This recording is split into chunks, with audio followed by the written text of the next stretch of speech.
Hi and welcome to all of you in the Lagan batch. आज हम हमारे class 10 science का पहला चैप्टर स्टार्ट करने जा रहे हैं जो कि है केमिकल रिएक्शंस एंड इक्वेशंस। तो फिर सभी इधर उधर देखना बंद कर दीजिए, अपने सामने एक पेन कॉपी और एनसीईआरटी बुक लेकर बैठ जाए। मैं हूं शायन मजूमदार और आप देख रहे हैं study diversity. So let's start our today's topic. तो भी चलिए हमारा आज का चैप्टर स्टार्ट कर लेते हैं जो कि है chemical reactions and equations.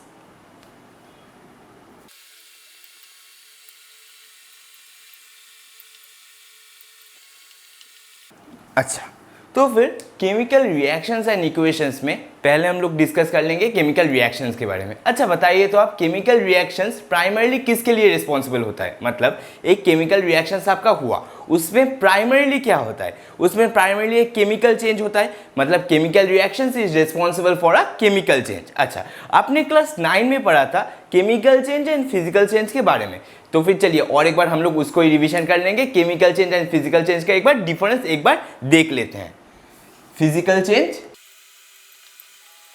And chemical change. In physical change हम लोग बोल सकते हैं the physical state of the matter changes without change in chemical composition. हम लोग बोल सकते हैं in physical changes the physical state of the matter changes without change in chemical composition. The physical state of the matter changes without change in chemical composition। और chemical change में हम लोग directly लिख सकते हैं here the change is chemical composition is observed। change in chemical composition is observed। composition। फिर physical change में हम लोग लिख सकते हैं it is reversible. Physical change जो है वो रिवर्सेबल हो सकता है। एंड जो केमिकल चेंज हमारा होगा that will be irreversible, that is irreversible in nature. उसको हम लोग रिवर्स नहीं कर सकते केमिकल चेंज को। फिर in physical change the net change in energy of a chemical reaction is zero in physical change। in physical change the net change in energy of a reaction will be zero।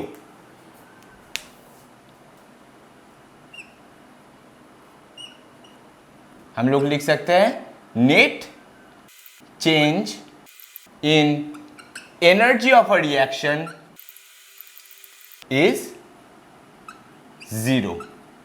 and chemical change में हम लोग लिख सकते हैं energy is either absorb और released in a chemical reaction. Energy is absorb और released in a chemical change. हम लोग लिख लेंगे एनर्जी इज आइदर रिलीज्ड और एब्जॉर्ब्ड। अच्छा, फिर अगर हमें फिजिकल चेंज की एग्जाम्पल की बात करना हो तो फिर हम लोग बोल सकते हैं melting of wax. Melting of wax is a physical change.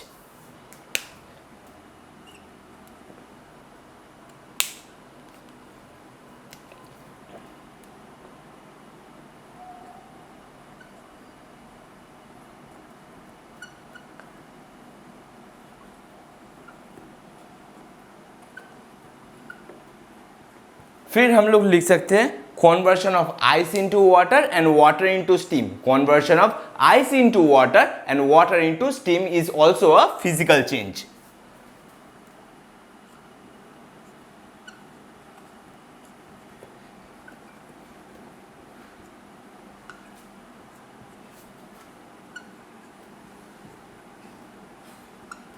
These are the examples of physical change। And अगर हम केमिकल चेंज के एग्जाम्पल की बात बोलना बोले तो फिर हम लोग बोलते हैं burning of candle. Burning of a candle is a chemical change. Burning of candle will be a chemical change. Burning of candle, burning of candle is a chemical change. फिर और एक अगर एग्जाम्पल हमें बोलना बोले तो फिर हम लोग बोल सकते हैं combustion. Combustion is also a chemical change. Then हम लोग और एक एग्जाम्पल बोल सकते हैं रस्टिंग ऑफ आयरन। आयरन में जो जंग धर जाता है, आयरन जो जंग पकड़ लेता है वो भी हो जाता है हमारा केमिकल चेंज। वो भी हमारा केमिकल चेंज होता है। तो फिर रस्टिंग ऑफ आयरन के बारे में हम बाद में और भी डिटेल्स में पढ़ेंगे। अभी के लिए आप इतना सारा जल्दी से नोट कर लीजिए, फिर हम हमारे नेक्स्ट टॉपिक जो कि है केमिकल रिएक्शन, एक केमिकल रिएक्शन एग्जैक्टली क्या होता है उसको समझ लेंगे। इसको पहले जल्दी से आप लिख लीजिए। चलिए, आई गेस आप लोगों ने अभी तक ये सारा चीज़ें लिख लिया होगा एंड आपको केमिकल एंड फिजिकल चेंजेस का प्रॉपर एग्जाम्पल समझ भी आ चुका होगा अभी तक। ये आपका क्लास 10 का टॉपिक है नहीं, ये क्लास 9 का टॉपिक है। मैं चैप्टर स्टार्टिंग में यूं ही एक बार इसको रिवाइज कर दिया ताकि आप चैप्टर से बेटर रिलेट कर पाओ। अभी सभी अपने कॉपी में हेडिंग दे लीजिए chemical reaction. What is the chemical reaction?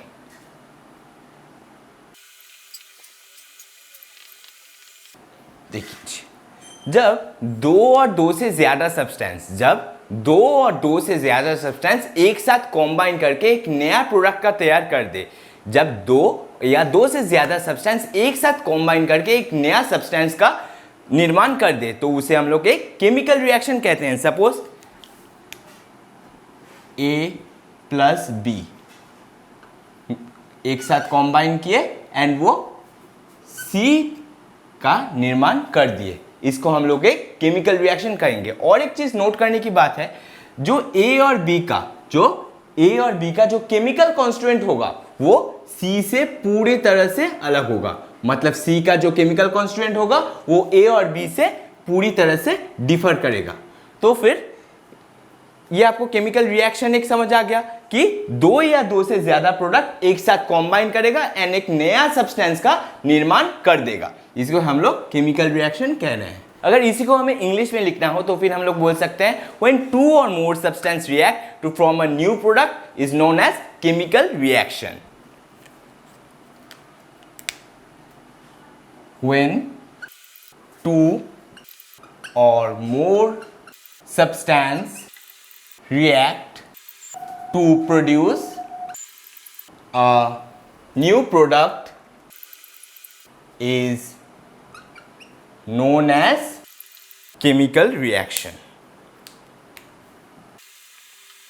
फिर हम लोग लिख सकते हैं in a chemical reaction breaking and making of bond between atoms or element take place. In a chemical reaction breaking and making of bond मतलब bonds जो दो atoms है, दो atoms के बीच में bond टूट सकता है एंड नया bond का formation होता है। दोनों atom के बीच में bond suppose A और B है, AB plus CD reacts and produces AC and DC।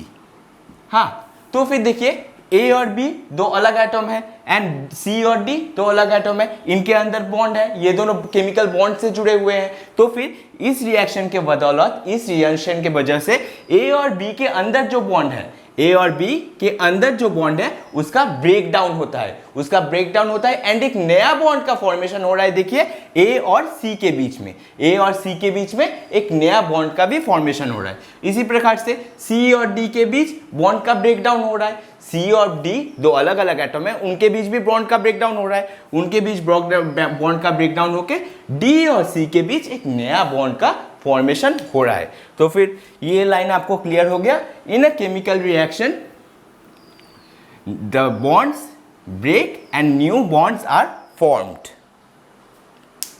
हम लोग लिख सकते हैं in a chemical reaction the breaking and making and bond takes place.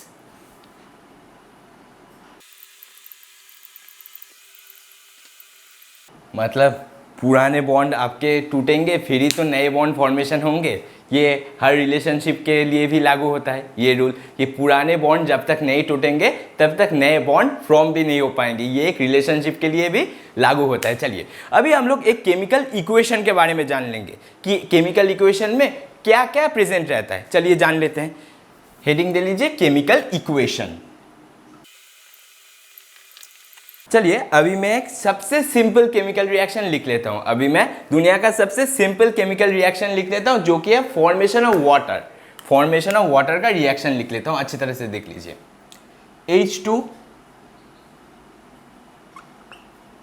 In gaseous state plus O2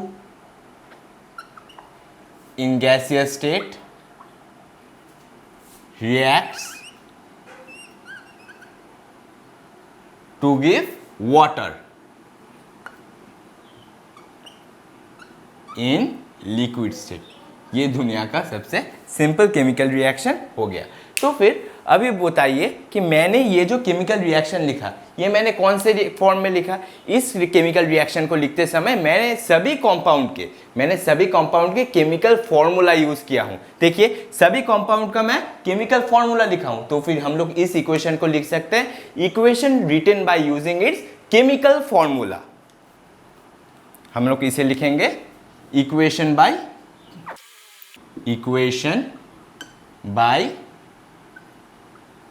chemical formula. क्योंकि देखिए मैंने सभी कंपाउंड के, मैंने यहाँ पर जितने भी कंपाउंड है सभी कंपाउंड के केमिकल रिएक्शंस लिखे हैं, मतलब केमिकल फॉर्मूला लिखे हैं। तो फिर this is the equation which is written by using a chemical formula. सभी के केमिकल फॉर्मूलास लिखे हैं। अगर इसी केमिकल इक्वेशन को मैं लिखूं कि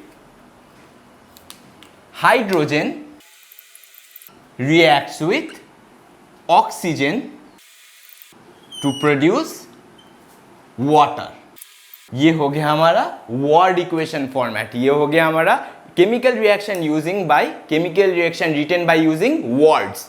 तो फिर ये हो गया वर्ड इक्वेशन फॉर्मेट।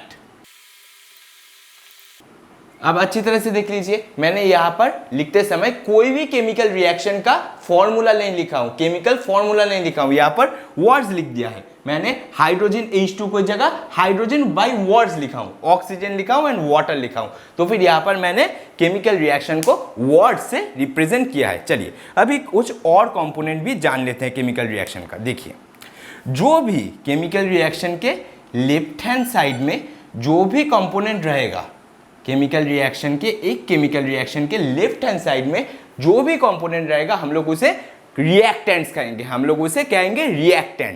जो भी कंपोनेंट्स हमारे लेफ्ट हैंड साइड में रहेगा, हमारे इधर लेफ्ट हैंड साइड में क्या है, हमारे इधर पास है hydrogen and oxygen are the reactants.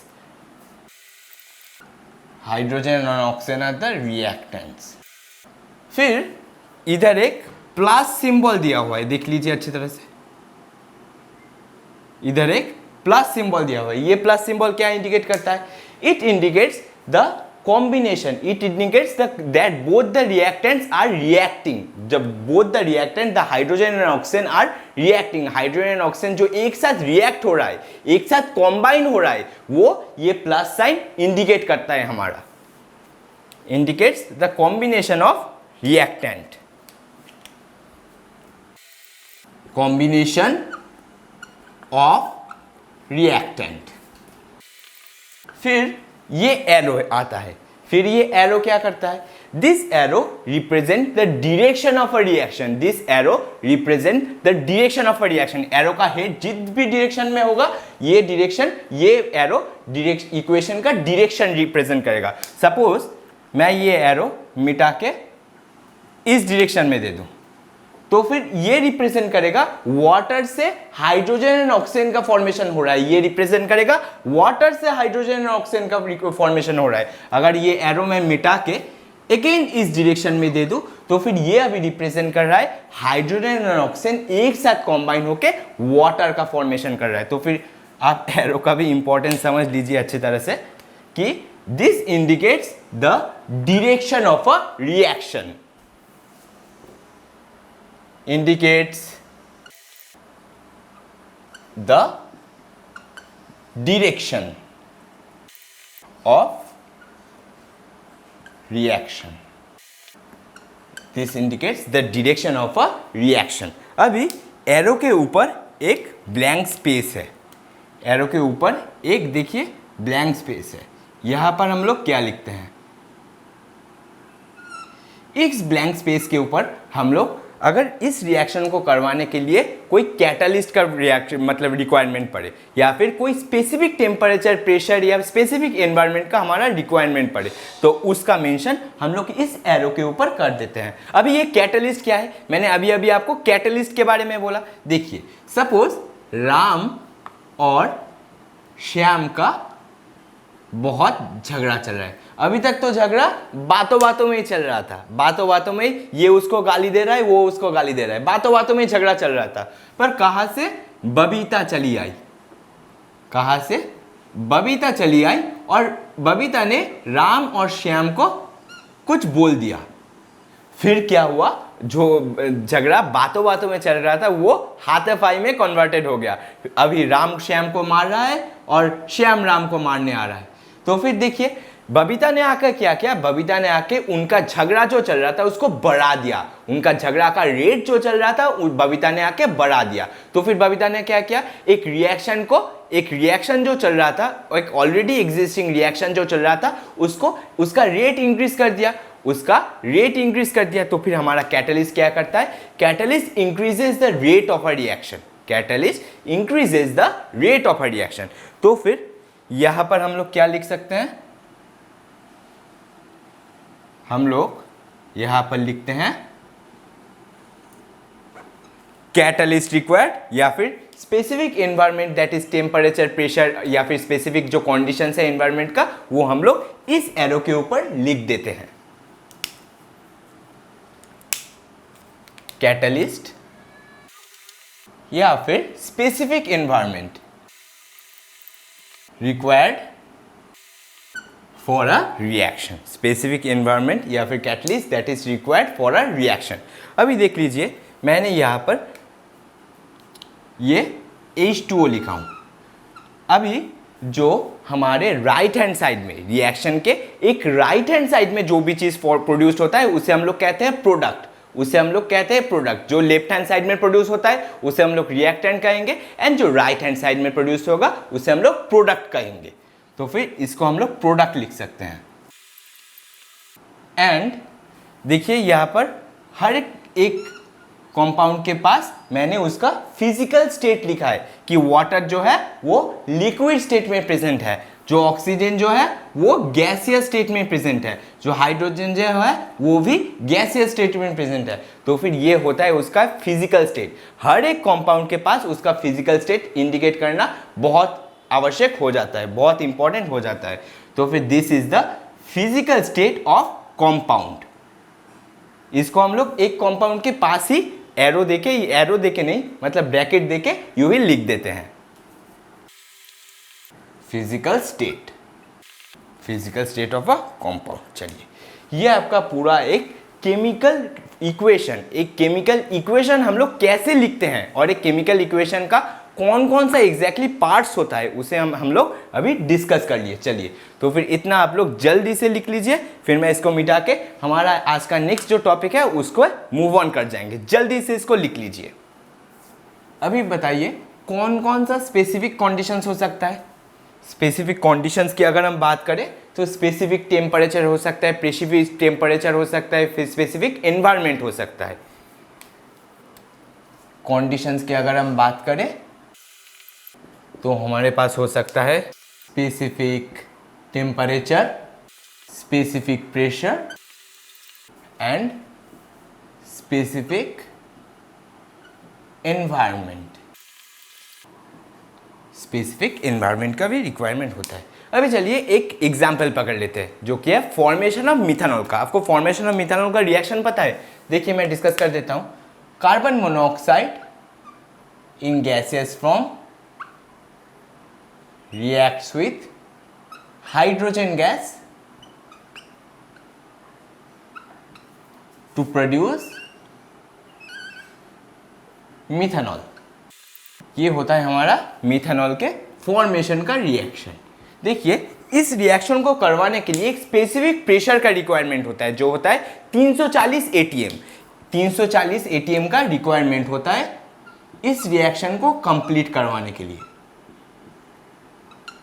तो फिर आपको पता अभी चल ही चुका होगा कि कैसे एक स्पेसिफिक कंडीशन, स्पेसिफिक टेम्परेचर या फिर स्पेसिफिक प्रेशर का रिक्वायरमेंट होता है एक स्पेसिफिक रिएक्शन को करवाने के लिए। उसी को हम लोग इस एरो के ऊपर लिख देते हैं। अभी देखिए ये जो मैं पहले इक्वेशन लिखा था, हाँ ये जो पहले इक्वेशन लिखा था, या फिर ये इक्वेशन को ही पकड़ लीजिए। यहाँ पर देखिए मैंने हाइड्रोजन के ऊपर, हाइड्रोजन के आगे एक 2 ऐड किया है, हाइड्रोजन के आगे एक 2 ऐड किया है। इसे हम लोग रिएक्शन कोफिशिएंट कहते हैं, इसे हम लोग रिएक्शन कोफिशिएंट कहते हैं। रिएक्शन कोफिशिएंट का इंपॉर्टेंस क्या है? This help in balancing of a chemical reaction. देखिए इसी लेक्चर में हम लोग बैलेंसिंग को भी समझेंगे, तो ये बैलेंसिंग के बारे में मैं उतना बोल नहीं रहा हूं अभी के लिए, बस इतना जान लीजिए this number before the element in a chemical reaction represent the reaction coefficient. इसे हम लोग बोलेंगे रिएक्शन कोफिशिएंट, इसे हम लोग रिएक्शन कोफिशिएंट बोलेंगे। अच्छा, तो फिर ये आपका कंप्लीट हो गया ऑल द केमिकल इक्वेशंस। मतलब एक केमिकल इक्वेशन में हम लोग क्या लिख सकते हैं, इसे हम लोग, मैंने आपको अभी प्रॉपर वे से समझा दिया। इसको पहले जल्दी से लिख लीजिए, फिर हम आज के नेक्स्ट टॉपिक की तरफ मूव ऑन कर जाएंगे। इसको जल्दी से लिख लीजिए। चलिए, आई गेस अभी तक आप लोगों ने ये सारा चीज़ें लिख लिया होगा एंड आपको अच्छी तरह से समझ आ गया होगा एक केमिकल इक्वेशन में क्या क्या पार्ट्स होता है। प्रोडक्ट, रिएक्टेंट, फिर एरो क्या इंडिकेट करता है प्रोडक्ट के बीच में या फिर रिएक्टेंट के बीच में, प्लस जो साइन है वो क्या इंडिकेट करता है, वो सभी आपको अच्छी तरह से समझ आ चुका होगा अभी तक। अभी हम लोग डिस्कस करेंगे criteria of a chemical reaction. Heading दे लीजिए सभी, criteria of a chemical reaction.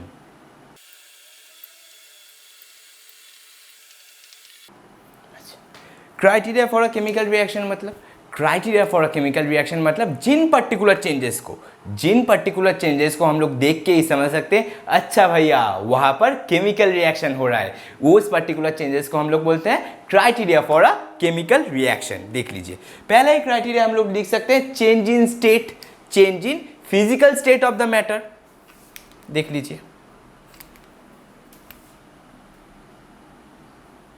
Change in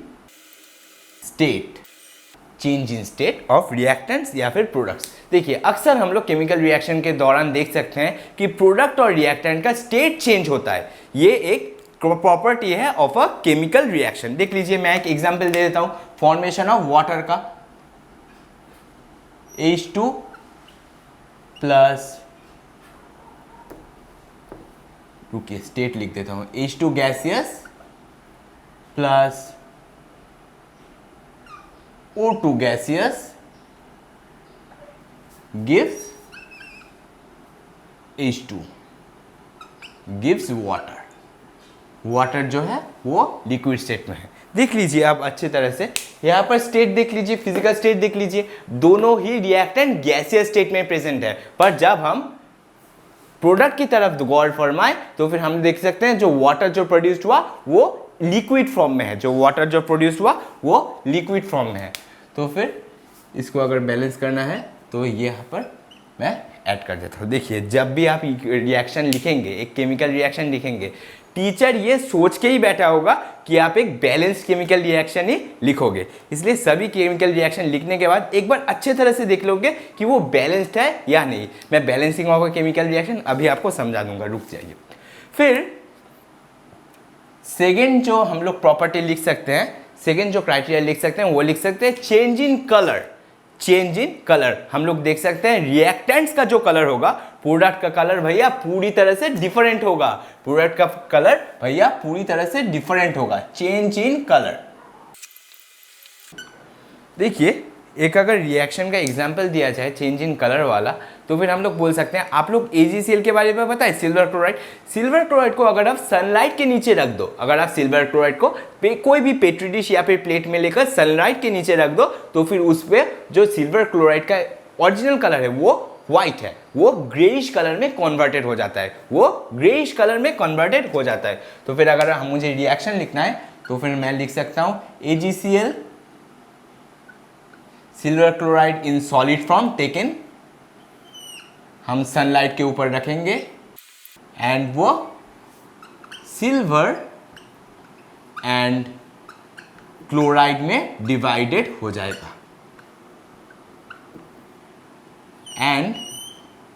जो रिएक्टेंट का जो कलर है, जो रिएक्टेंट का कलर था वो भैया वाइट था, वो वाइट था, पर जो मेरा प्रोडक्ट मिला जो मुझे वो ग्रे कलर का हो गया, वो ग्रे कलर का कन्वर्टेड हो गया। फिर हम लोग नेक्स्ट, अगर हमें प्रॉपर्टी की बात करने बोले, नेक्स्ट क्राइटेरिया की बात करने बोले, तो फिर हम लोग बोल सकते हैं change in temperature in a chemical reaction. Change in temperature is might be seen. हम लोग लिखेंगे चेंज इन टेम्परेचर। चेंज, अगर मुझे आपको चेंज इन टेम्परेचर वाले रिएक्शन का एक एग्जाम्पल देना हो तो फिर हम बता सकते हैं क्विकलाइम का रिएक्शन। देखिए, जब आप क्विकलाइम को मतलब कैल्शियम ऑक्साइड को अगर आप पानी में घोल दो अच्छी तरह से, तो वो लार्ज अमाउंट ऑफ हीट को इवॉल्व करता है एंड वो कैल्शियम हाइड्रोक्साइड, जिसे हम लोग स्लेकलाइम भी कहते हैं, उसमें कन्वर्टेड हो जाता है। देख लीजिए, अगर क्विकलाइम मतलब कैल्शियम ऑक्साइड को हम लोग वाटर में अच्छे तरह से घोल दे तो फिर वो कैल्शियम हाइड्रोक्साइड में कन्वर्टेड हो जाता है एंड वो लार्ज अमाउंट ऑफ हीट को इवॉल्व करता है। मतलब आप किसी भी पतीले में अगर उसे घोलो तो फिर वो पतीला पूरा का पूरा गर्म हो जाएगा, वो पतीला पूरा का पूरा गर्म हो जाएगा। अगर नाम लिखा जाए तो फिर ये है हमारा कैल्शियम ऑक्साइड। कैल्शियम ऑक्साइड को हम लोग क्या बोलते हैं, बोलिए? कैल्शियम ऑक्साइड को हम लोग क्विकलाइम भी बोल सकते हैं। कैल्शियम ऑक्साइड को हम लोग क्विकलाइम भी बोलते हैं। क्विकलाइम को अगर हम हीट करें या फिर पानी में घोल दे, हीट करें मैं गलत बोल दिया, क्विकलाइम को अगर हम पानी में घोल दे तो हमें मिलता है calcium hydroxide and it is known as slaked lime. फिर हम लोग नेक्स्ट क्राइटेरिया के बारे में लिख सकते हैं evolution of gas in a reaction. Often the chemical in a chemical reaction often evolution of gas is observed. Chemical reaction में इवोल्यूशन ऑफ गैस भी देखा जाता है। Evolution of gas.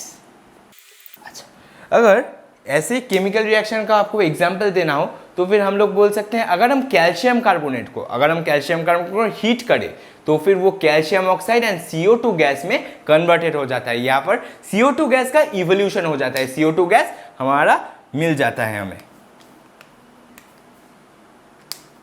हम लोग लिख सकते हैं अगर हम कैल्शियम कार्बोनेट को अगर हम हीट करें, सिंपली उसको हीट करें तो फिर हमें कैल्शियम ऑक्साइड मिल जाता है एंड हमें मिल जाता है कार्बन डाइऑक्साइड गैस। यहाँ पर जो कार्बन डाइऑक्साइड गैस है वो इवोल्यूट हो जाता है। चलिए, एंड मैं ये और एक चीज़ बता देता हूँ, ये जो साइन मैंने यूज़ किया है ना अभी, this is use for the evolution of gas. This sign is use for the evolution of gas. मैंने ये पहले वो रिएक्शन का सिंबल लिखाने के समय ये मिस हो गया था, इसलिए अभी बता दे रहा हूँ।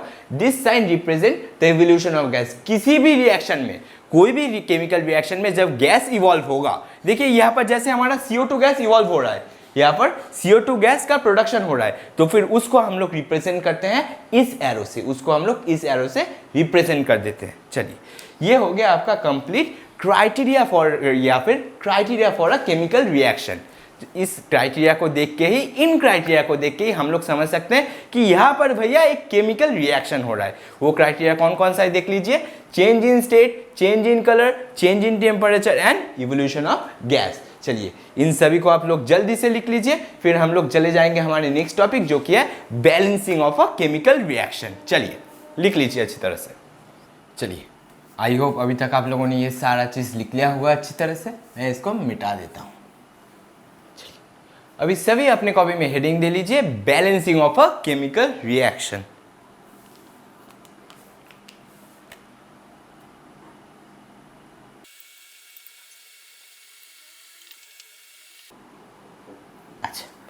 देखिए, balancing of a chemical reaction, एक बैलेंस्ड केमिकल रिएक्शन को कैसे बैलेंस करना है उसको जानना बस इस चैप्टर के लिए इंपॉर्टेंट नहीं है। आपके लाइफ में केमिस्ट्री जितने देर तक रहेगा, आपके लाइफ में केमिस्ट्री जितने दिन तक रहेगा, वो उतने दिन ही इसका वैल्यू एडिशन करता रहेगा। देखिए, क्योंकि आप अगर फ्यूचर में बायोकेमिस्ट्री भी पढ़ो, आप अगर फ्यूचर में बायोकेमिस्ट्री भी पढ़ो, कॉलेज में केमिस्ट्री ना भी लो, केमिस्ट्री ऑनर्स ना भी लो, बायोकेमिस्ट्री भी पढ़ो, या फिर डॉक्टर बन के भी आपको बायोकेमिस्ट्री पढ़ना पड़ेगा, तभी भी आप लोग समझोगे इस बैलेंस केमिकल रिएक्शन या फिर रिएक्शन को कैसे बैलेंस करना है, उसे जानना कितना इंपॉर्टेंट है। तो फिर अच्छी तरह से सुन लीजिए, एक बैलेंस केमिकल रिएक्शन कौन सा लॉ फॉलो करता है? एक बैलेंस केमिकल रिएक्शन मतलब कुछ तो क्राइटेरिया होगा, उसका कुछ तो मतलब लॉ फॉलो करेगा। वो एक बैलेंस केमिकल रिएक्शन कौन सा लॉ फॉलो करेगा?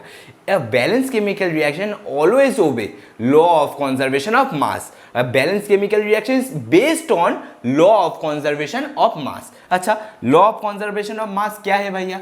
आई होप ये आपने पहले भी पढ़ा होगा, देख लीजिए, मैं और एक बार एक्सप्लेन कर देता हूँ। अगर मैं एक सिंपल रिएक्शन लिखूँ आपको समझाने के लिए,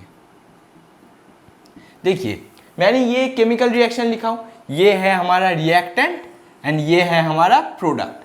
अच्छा, तो फिर according to the law of conservation of mass, the mass of the reactant will be equal to the mass of the product. The mass of the reactant will be equal to the mass of the product. देखिए, product और reactant different हो ही सकता है, ये हमेशा ही होता है, पर उनका मास सेम रहेगा, उनका मास सेम रहेगा, भले ही उनका केमिकल कॉन्स्टिट्यूएंट या फिर केमिकल कॉम्पोजिशन डिफर हो जाए, कोई फर्क नहीं पड़ता, पर mass of the reactant will be equal to the mass of the product. ये बताता है हमारा law of conservation of mass, रफली यही बताता है। हम अभी अब इसको एक सिविलाइज्ड लैंग्वेज में लिखेंगे, चलिए बता देते हैं।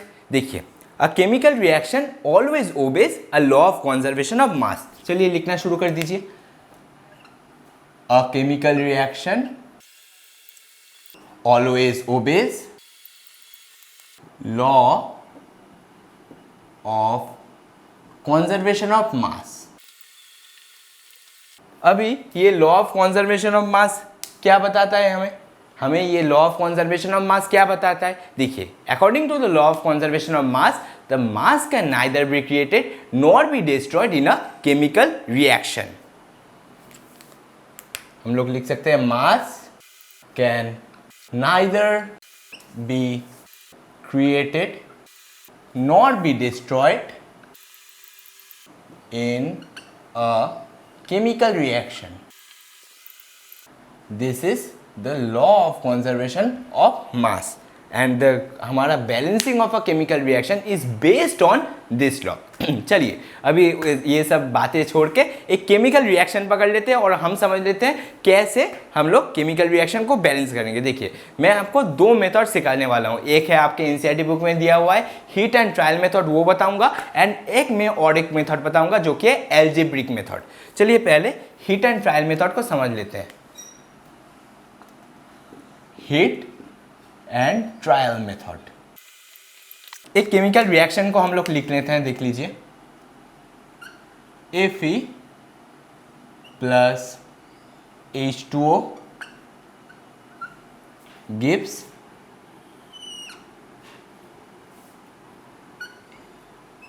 Fe3O4 plus H2। ये हमारे पास एक केमिकल रिएक्शन हो गया।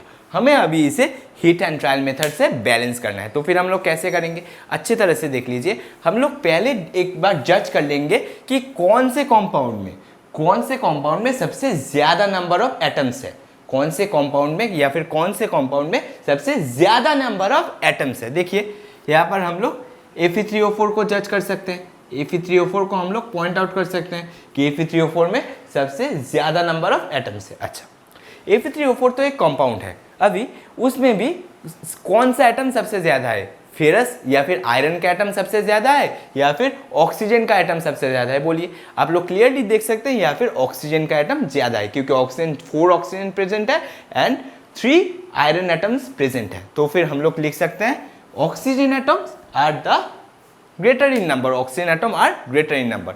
हमने अभी क्या करना है, ऑक्सीजन एटम को बैलेंस आउट करना है। जो एटम सबसे ज़्यादा नंबर में रहेगा उस एटम को पहले डिटरमाइन कर लेंगे, उस एटम को पहले पॉइंट आउट कर लेंगे, फिर हम उसी एटम को पहले बैलेंस आउट करेंगे। देखिए यहाँ पर देख लीजिए 4 ऑक्सीजन एटम प्रेजेंट है, यहाँ पर हमारे पास 4 ऑक्सीजन एटम प्रेजेंट है, पर यहाँ पर हमारे पास कितना ऑक्सीजन एटम प्रेजेंट है? Only one. तो फिर इस एटम को पहले बैलेंस करेंगे, ऑक्सीजन एटम को हम लोग पहले बैलेंस करेंगे। क्या लिख के बैलेंस कर सकते हैं?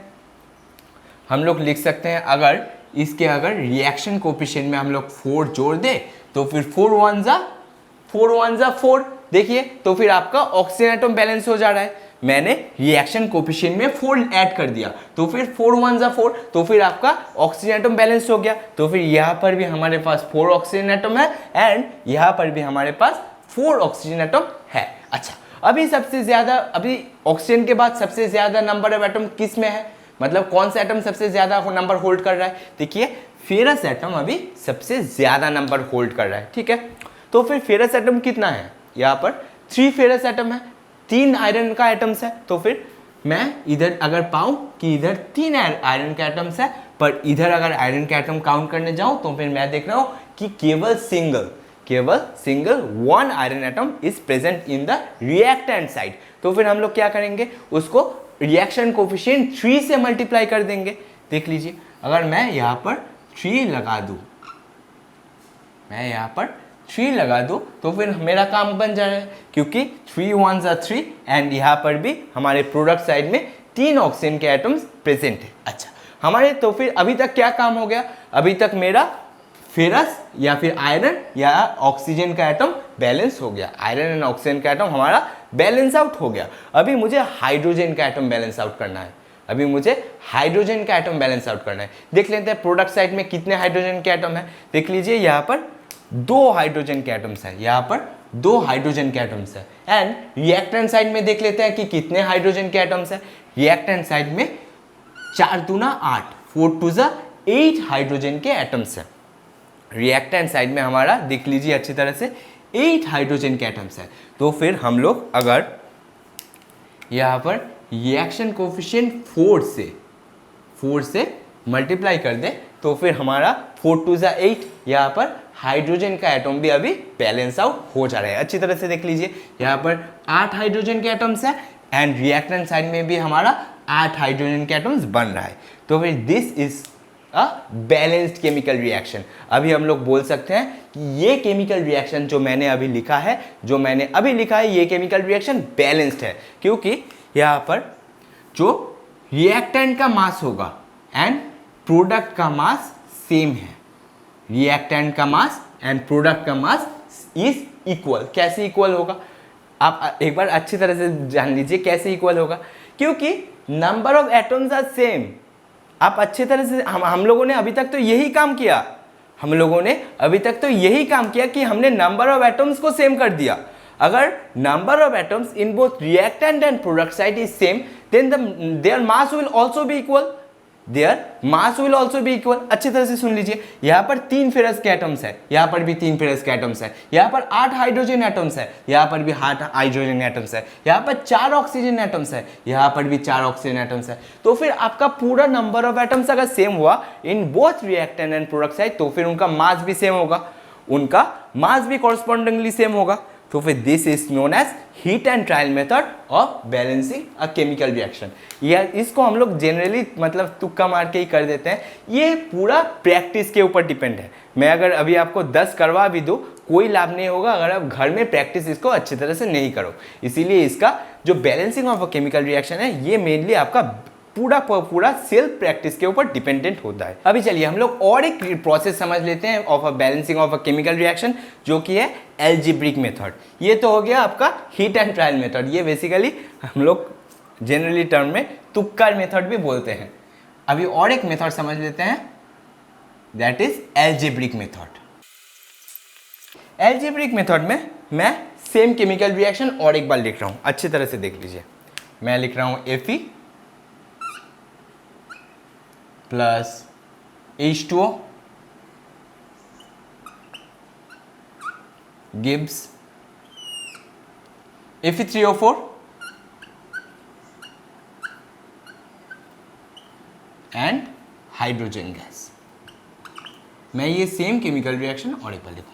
अभी एल्जेब्रिक मेथड में हम लोग इसका कोफिशिएंट पकड़ लेते हैं, हम लोग इसका कोफिशिएंट का एजम्पशन लगा लेते हैं। जैसे कि लेट यहाँ पर मैं ए कोफिशिएंट पकड़ा, यहाँ पर बी कोफिशिएंट पकड़ा, यहाँ पर सी कोफिशिएंट पकड़ा एंड यहाँ पर डी कोफिशिएंट मैंने पकड़ लिया। ये मैं 4 इसका एजम्पशन कोफिशिएंट पकड़ लिया। अभी हम लोग क्या करेंगे, इन कोफिशिएंट का आपस में रिलेशन निकालेंगे। मैंने देखिए 3 एजम्पशन कोफिशिएंट पकड़ लिया पूरा अलजेब्रा की तरह। अभी हम लोग क्या करेंगे, इसका रिलेशन निकालेंगे। रिलेशन कैसे निकालेंगे, हर एक एटम को मैच करेंगे। सपोज यहाँ पर Fe का नंबर हम लोग क्या बोल सकते हैं, हम लोग रिएक्टेंट साइड में आयरन एटम्स का नंबर क्या बोल सकते हैं, a number of iron atom is present in the reactant side. हम लोग यहाँ पर बोल सकते हैं a number of iron atom is present in the reactant side. And in the product side में क्या बोल सकते हैं, in the product side 3C number of iron atom is present. तो फिर हम लोग को अगर बैलेंस करवाना है तो फिर हम लोग बोल सकते हैं A is equal to 3C। हम लोग लिख सकते हैं similarly A is equal to 3C। देखिए अगर इसी तरह से मुझे हाइड्रोजन का लिखना है तो फिर मैं लिख सकता हूं 2B, क्योंकि प्रोडक्ट रिएक्टेंट साइड में यहाँ पर 2B number of hydrogen atoms present है। मैं लिख सकता हूं 2B इक्वल टू 2D। देख लीजिए 2B equal to 2D। 2B equal to 2D मेरा हाइड्रोजन का रिएक्शन या फिर हाइड्रोजन का जो रिलेशन है वो निकल रहा है। अभी हम लोग हमारा ऑक्सीजन का भी रिलेशन निकालेंगे। ऑक्सीजन का रिलेशन हम लोग क्या लिख सकते हैं, हम लोग लिख सकते हैं B इक्वल टू, हम लोग लिख सकते हैं 4C। हम लोग लिखेंगे B इक्वल टू 4C। ये हम लोग ऑक्सीजन का रिलेशन लिख सकते हैं। अभी देखिए अभी हमारा नेक्स्ट स्टेप होगा, हमें आइडेंटिफाई करना है सबसे मतलब इन पूरे रिएक्शन में सबसे कॉम्प्लेक्स कंपाउंड कौन सा है, कौन से कंपाउंड में सबसे ज़्यादा नंबर ऑफ एटम्स है। देखिए हमें देख के ही पता चल जा रहा है हमारा जो Fe3O4 है वो सबसे कॉम्प्लेक्स यहाँ पर कंपाउंड है। तो फिर उसके आगे Fe3O4 मतलब जो सबसे कॉम्प्लेक्स कंपाउंड होगा उसके आगे जो भी हमने रिएक्शन कोफिशिएंट बैठाया है उसका वैल्यू हम लोग 1 एजम्पशन करके चलेंगे, उसका वैल्यू हम लोग 1 एज्यूम कर लेंगे। देखिए मैं लिखता हूं let assume C equal to 1।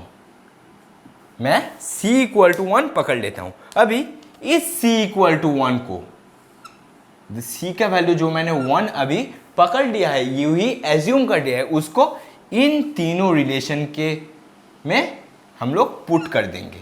C equal to 1 को इन तीनों रिलेशन में अभी हम पुट कर देंगे। चलिए देख लेते हैं कैसे हम लोग बैठा देते हैं।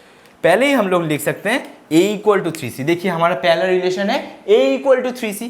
तो फिर देख लीजिए A equal to 3C। A equal to 3C में अगर C का वैल्यू मैंने 1 बैठा दिया तो फिर A का वैल्यू कितना आता है, A का वैल्यू मेरा 3 आ जाएगा। फिर नेक्स्ट रिलेशन चले जाते हैं B इक्वल टू 4C। देखिए लिखा है B equal to 4C, B equal to 4C। B equal to 4C में अगर C का वैल्यू 1 बैठा दे तो B का वैल्यू आ जाता है हमारा 4, B का वैल्यू 4 आ जाता है। अच्छा ये भी हो गया। फिर हम लोग लिखेंगे 2B इक्वल टू 2D। हम लोग इस रिलेशन की तरफ आ जाएंगे 2B इक्वल टू 2D। आपको तो देख के ही पता चल रहा है, यहाँ से हम लोग इजीली लिख सकते हैं B equal to D।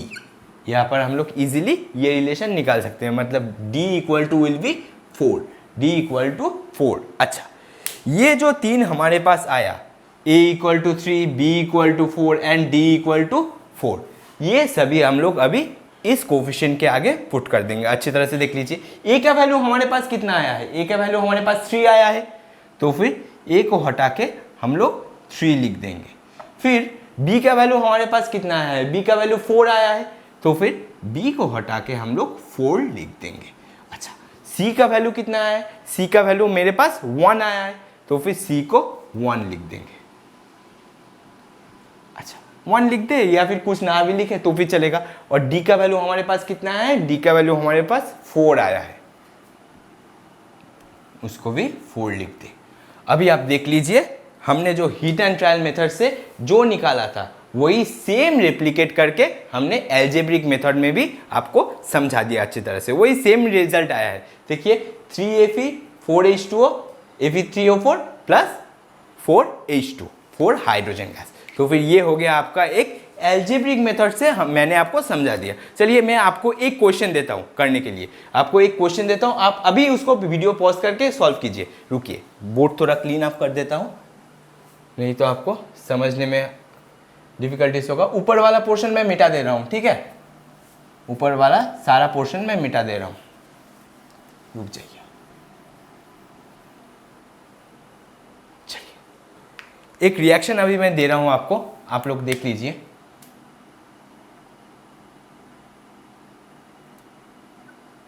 PaCl2 plus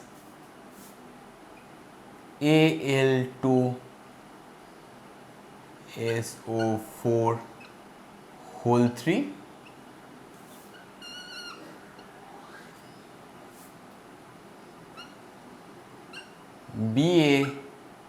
BaSO4 plus AlCl3। अच्छा चलिए, ये मुझे आप लोग एल्जेब्रिक मेथड में सॉल्व करके जल्दी से बताइए। ये आप लोग एल्जेब्रिक मेथड में सॉल्व करेंगे, ठीक है, इसको हिट एंड ट्रायल मेथड में कोशिश भी नहीं करेंगे, इसको एल्जेब्रिक मेथड में सॉल्व करके जल्दी से बताइए। मैं इसका कोफिशिएंट लिख दे रहा हूँ A B C D। अच्छा मैंने कोफिशिएंट लिख दिया, अभी आप जल्दी से सॉल्व कर लीजिए, कीजिए।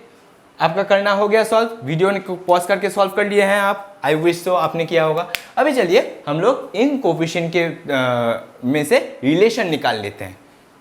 देख लीजिए हम लोग क्या लिख सकते हैं, अगर हम लोग Ba मतलब बेरियम का हम लोग रिलेशन लिखे तो फिर A इक्वल टू हम लोग क्या लिख सकते हैं, A इक्वल टू C निकाल सकते हैं। हम लोग A इक्वल टू C लिख सकते हैं, A इक्वल टू C, मैंने फर्स्ट रिलेशन लिख दिया।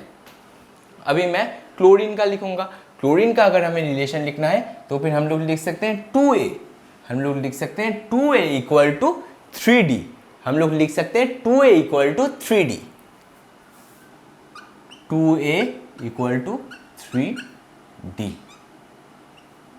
अच्छा फिर अगर हमें एल्युमिनियम का निकालना है, अगर हमें एल्युमिनियम का भी लिखना है तो फिर हम लोग क्या लिख सकते हैं, देख लीजिए अच्छी तरह से, 2B हम लोग लिख सकते हैं 2B इक्वल टू D, हम लोग लिख सकते हैं 2B इक्वल टू D। ये और एक रिलेशन निकल गया। फिर अगर हमें SO4 का निकालना है, अगर हमें SO4 सल्फेट आयन का निकालना है तो फिर हम लोग लिख सकते हैं 3B इक्वल टू C, हम लोग लिखेंगे 3B इक्वल टू C। अच्छा अभी आप बोलिए इन चारों में से आपको सबसे कॉम्प्लेक्स कौन सा लग रहा है, सबसे कॉम्प्लेक्स कौन सा लग रहा है, चलिए मैं बता देता हूं। Al2SO4 होल 3 सबसे कॉम्प्लेक्स लग रहा है, तो फिर हम लोग क्या करेंगे, इसका जो कोफिशिएंट है जो कि है B मैंने लिखा हूं, इसको वैल्यू 1 एज्यूम करके चलेंगे। Let assume B equal to 1, मैं B इक्वल टू 1 एज्यूम करके चल रहा हूं। अभी देखिए अगर B इक्वल टू 1 मैं इधर पुट कर दूं, ये B इक्वल टू 1 मैं इधर इन चारों रिलेशन के लिए अप्लाई कर दूं, तो फिर मेरा कौन सा रिजल्ट आ रहा है, तो फिर मैं लिख सकता हूं पहला ही अगर रिलेशन उठा लूं 2B इक्वल टू D, तो फिर मेरा D का वैल्यू कितना आ रहा है, मैं अगर B इक्वल टू 1 पुट कर दूं तो फिर D इक्वल टू मेरा 2 आ रहा है। ये मेरा फर्स्ट रिजल्ट निकल गया, ठीक है, वेल एंड फाइन। अगर मुझे अभी निकालना है, मैं और एक रिएक्शन पकड़ रहा हूं, मैं और एक रिलेशन पकड़ रहा हूं, that is 3B equal to C, मैं ये और एक रिलेशन पकड़ लिया। अभी इसका क्या निकाल सकते हैं, अगर B इक्वल टू 1 पुट कर दूं तो C इक्वल टू मेरा 3 चला आएगा, C इक्वल टू मेरा 3 रिजल्ट चला आएगा। अभी और एक रिलेशन पकड़ लेते हैं, चलिए A equal to C, A equal to C, मुझे C का वैल्यू पहले ही मिल चुका है, मुझे C का वैल्यू पहले ही मिल चुका है, मतलब हम लोग A इक्वल टू भी 3 लिख सकते हैं। अच्छा फिर हम लोग देखिए अभी मुझे चारों का वैल्यू ही मिल गया, मुझे D का वैल्यू भी पता है, मुझे C का वैल्यू भी पता है, मुझे A का वैल्यू भी पता है, एंड B का वैल्यू तो मैंने पहले ही एजम्पशन लगा लिया था। तो फिर मैं अगर यहाँ पर लिखना है तो लिख सकता हूँ अच्छे तरह से कि A इक्वल टू 3, मतलब BaCl2 के आगे 3 बैठा सकते हैं। एंड मैंने B का वैल्यू क्या एज्यूम किया था, B का वैल्यू 1 एज्यूम किए थे हम लोग सभी, B equal to 1, B equal to 1 लिख सकते हैं। फिर अगर C का वैल्यू पकड़ना है तो फिर C इक्वल टू 3, मेरा रिजल्ट में ही चला आया है C equal to 3। And D का वैल्यू मेरा कितना निकला है, D का वैल्यू मेरा 2 आया है, D इक्वल टू 2।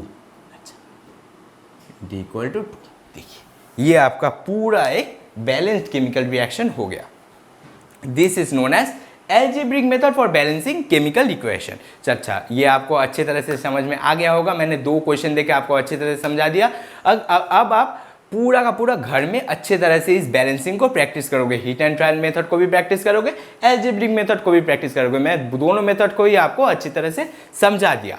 चलिए अभी आप इसको नोट कर लीजिए, फिर हम हमारे नेक्स्ट टॉपिक की तरफ मूव ऑन कर जाएंगे। इसको जल्दी से नोट कर लीजिए।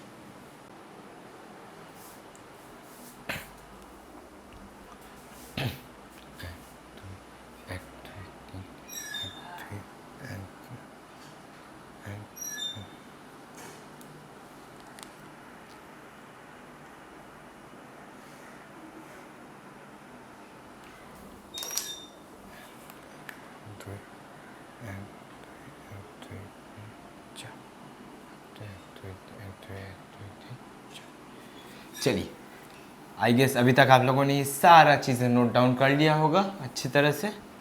मैं इसे मिटा देता हूँ।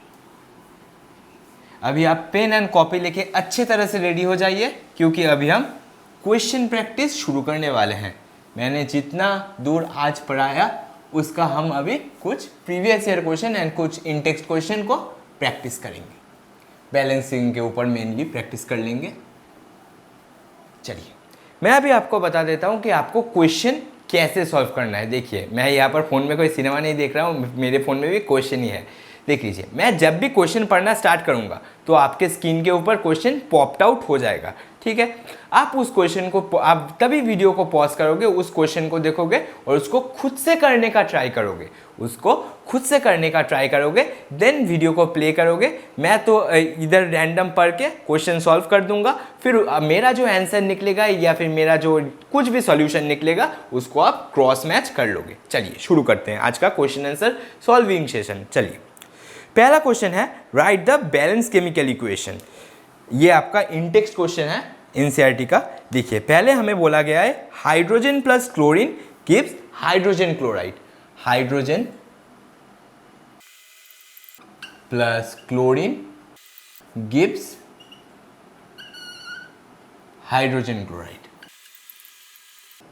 तो फिर अगर हम इसका रिएक्शन लिखे तो फिर क्या लिख सकते हैं, हम लोग लिखेंगे H2 plus Cl2 gives ACl।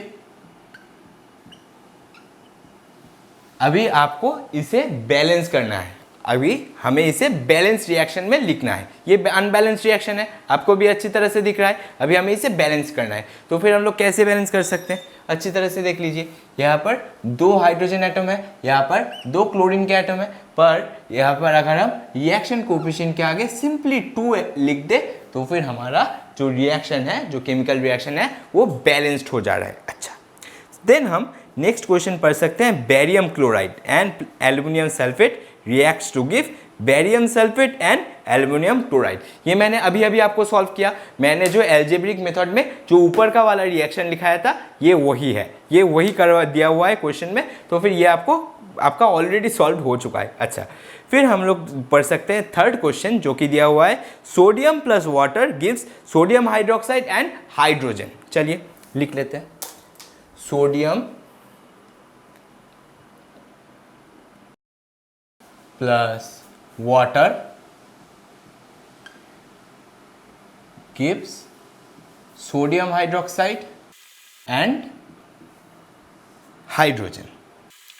आपको इसे बैलेंस करना है। चलिए बैलेंस कीजिए जल्दी से। आई थिंक आपने पॉज करके इसको बैलेंस भी कर लिया होगा, बहुत ही ईजी है। देख लीजिए अच्छी तरह से, मेरा हाइड्रोजन रिएक्टेंट साइड में कितना है, हाइड्रोजन रिएक्टेंट साइड में 2 है, 2 हाइड्रोजन के एटम्स है, पर प्रोडक्ट साइड में देख लीजिए 3 हाइड्रोजन के एटम्स है, तो फिर हाइड्रोजन बहुत प्रॉब्लम क्रिएट कर रहा है, उसको चुप कराना बहुत ज़रूरी है। तो फिर अगर हमें हाइड्रोजन को चुप कराना है तो फिर हम लोग देख लीजिए यहाँ पर 2 ऐड कर सकते हैं, यहाँ पर मैं 2 ऐड कर सकता हूँ, तो फिर मेरा कितना हाइड्रोजन एटम्स हो गया, मेरा 4 हाइड्रोजन एटम्स यहाँ पर हो गया। अच्छा, यहाँ पर मेरा कितना है 3, मुझे इसको भी सॉल्व करना है, तो फिर यहाँ पर मैं 2 रिएक्शन कोएफिशिएंट में लिख सकता हूँ। तो फिर मेरा टोटल हाइड्रोजन एटम्स कितना हो गया, देखिए 2 हाइड्रोजन एटम्स यहाँ पर है एंड 2 हाइड्रोजन एटम्स यहाँ पर है, तो फिर हमारा प्रोडक्ट एंड रिएक्टेंट साइड में hydrogen atoms total balanced out हो गया। हमारा रिएक्टेंट साइड में भी हाइड्रोजन एटम 2 है एंड प्रोडक्ट साइड में भी हाइड्रोजन एटम्स 2 ही है, तो फिर हमारा हाइड्रोजन एटम बैलेंस्ड हो गया है।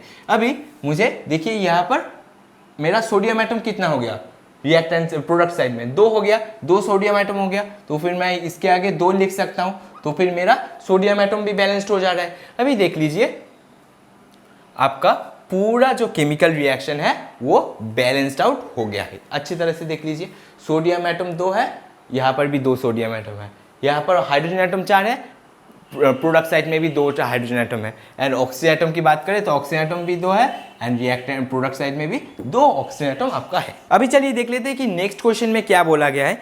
नेक्स्ट क्वेश्चन में हमें बोला गया है कि solution of barium chloride and sodium sulphate in water. अच्छा, इसमें एक ट्विस्ट है, देखिए इन वाटर बोला गया है, मतलब this compounds are dissolved in water. ठीक है, ये क्लियरिफाई होना बहुत जरूरी है। देखिए 2 चीज आपने रिएक्शन लिखते वक्त नोटिस किया होगा, एक है एक्वस एंड एक है आपका लिक्विड। ये दोनों चीज आपने रिएक्शन लिखने के बाद, केमिकल रिएक्शन लिखने के समय जरूर नोटिस किया होगा। अच्छा, एक्वस क्या है, जब भी हम किसी चीज को, किसी भी कंपाउंड को वाटर में घोल दे, जब भी हम किसी भी कंपाउंड को वाटर में घोल दे, सपोज हम सैलाइन सॉल्यूशन की बात कर ले, तभी हम क्या करते हैं, NaCl को वाटर में डिसॉल्व कर देते हैं। NaCl को जब भी हम वाटर में डिसॉल्व कर दे रहे हैं तभी हम लोग बोल रहे हैं aqueous solution of sodium chloride, तभी हम लोग बोल रहे हैं aqueous solution of sodium chloride. Liquid क्या है, लिक्विड स्टेट है जो इटसेल्फ उसका स्टेट ही लिक्विड होगा, मतलब वो पूरा एक सॉल्यूशन नहीं होगा। सॉल्यूशन में तो 2 पार्ट रहता है, सॉल्वेंट एंड सॉल्यूट, पर वो इटसेल्फ लिक्विड होगा, इसे हम लोग सॉल्यूशन नहीं कहेंगे, ये है एक इटसेल्फ लिक्विड ही होगा, इसका फिजिकल स्टेट ही, ये जो कंपाउंड रहेगा इसका फिजिकल स्टेट ही लिक्विड रहेगा। Liquid is a physical state तो ना, liquid is a physical state, तो फिर लिक्विड जब हम किसी भी कंपाउंड के पास या फिर पीछे लिखेंगे तो फिर मतलब उसका स्टेट ही, उसका फिजिकल स्टेट ही लिक्विड है। ठीक है, वो कोई सोल्यूशन को इंडिकेट नहीं करता। यहाँ पर वाटर का, आप लोग वाटर का कोई सॉल्यूशन बोलते हैं, वाटर का, वाटर तो एक स्टेट है, लिक्विड ऑफ वाटर एक स्टेट है, लिक्विड स्टेट ऑफ वाटर, तो फिर ये जो एल है ये लिक्विड स्टेट, एक फिजिकल स्टेट को रिप्रेजेंट करता है, एंड एक्वस जो चीज है ये एक सॉल्यूशन को रिप्रेजेंट करता है कि हम NaCl या फिर कोई भी चीज को वाटर में घोल दिए, अच्छी तरह से मिक्सअप कर दिए, इसको हम लोग एक्वस बोलते हैं। अच्छा चलिए, ये चीज क्लियरिफाई होना बहुत जरूरी था, क्योंकि मैंने बैच में बहुत बार पूछा है, 11-12 स्टूडेंट का भी ये चीज़ क्लियरिफाइड नहीं होता है, एक्वस और लिक्विड के बीच में डिफरेंस क्लियरिफाइड नहीं होता है। चलिए हम लोग अपने क्वेश्चन की तरफ मूव ऑन करते हैं। बेरियम क्लोराइड मतलब BaCl2 एक्वस, अभी आपको पूरा समझा दिया अच्छे से, एक्वस और लिक्विड के बीच में difference. Reacts with sodium sulphate मतलब Na2SO4, ये भी एक्वस होगा। In water react to give insoluble barium sulfate, insoluble barium sulfate, BaSO4